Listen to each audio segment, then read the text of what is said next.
আসসালামু আলাইকুম ব্যারিস্টার হাসান। ওয়ালাইকুম আসসালাম। স্কেল আপ ভিসা সম্পর্কে আপনি আমাদেরকে যদি একটু বিস্তারিতভাবে বলতেন।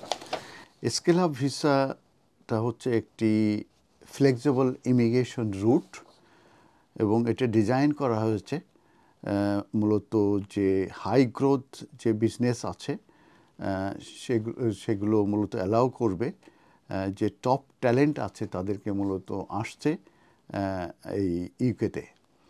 এটা মূলত ইন্ট্রোডিউস করা হয়েছিল 2022-তে এবং এটা উদ্দেশ্য ছিল to fill essential skills gaps এবং এটা ইউকের যে বিজনেস আছে সেটা গ্রো করবে এবং ইকোনমিকে বুস্ট আপ করবে।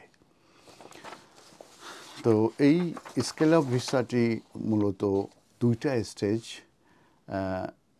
কাজ করে, দুটা স্টেজ এবং দুইটা স্টেজে পরে মূলত ওয়ার্কাররা এলিজিবল হবে ফর সেটেলমেন্ট। তো প্রথম যে স্টেজটা আছে সেটাকে বলে স্পন্সর স্টেজ অফ 2 years। তো অ্যাপ্লিক্যান্ট এই এই রুটে মূলত এন্টারিং করতে পারবে।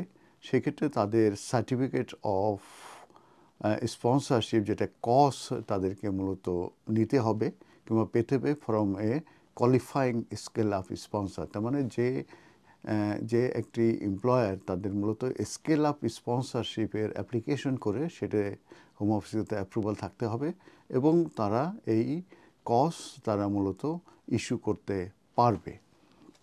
আর সেকেন্ড যে স্টেজটা আছে এবং এটা কিন্তু 2 বছরের জন্য আমি যেটা বলেছি sponsor stage of 2 years।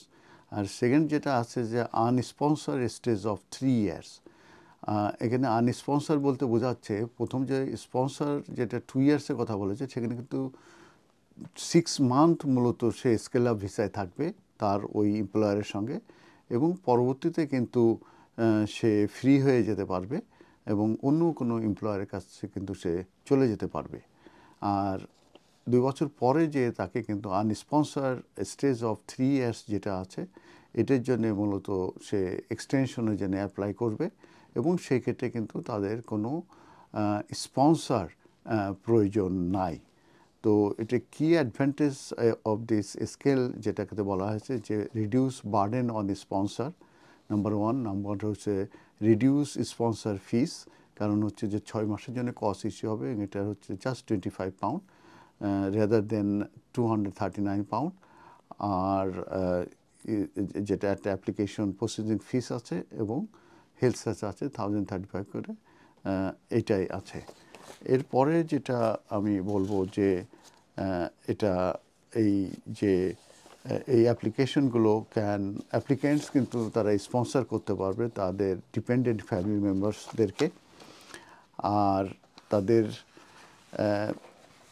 Mandatory requirements আছে সেটা হচ্ছে নলেজ অফ ইংলিশ, যেটা ইংলিশ ল্যাঙ্গুয়েজ লেভেল B1। আর একটি মেনটেনেন্স মূলত তাদেরকে দেখাতে হবে, সেটা হচ্ছে £1270। এটা তাদের অ্যাকাউন্টে অ্যাটলিস্ট 28 days রাখতে হবে এবং ইচ্ছে করলে এক্ষেত্রে আর আরেকটা জিনিস সেটা হচ্ছে যে স্পন্সর সার্টিফিকেট যেটা রেটেড একটা স্পন্সর কস মূলত তাদেরকে নিতে হবে এবং যে অ্যাপ্রোপ্রিয়েট যে স্কিল রোল আছে সেটাও তাদেরকে থাকতে হবে এবং তাদের স্যালারি স্কেল যেটা আছে 36,300 হবে। After having completion of 3 years তারা সেটেলমেন্টের জন্য অ্যাপ্লিকেশন করতে পারবে, সঙ্গে তাদের ডিপেন্ডেন্টরাও সেটেলমেন্টের জন্য এলিজিবল হবে। ধন্যবাদ।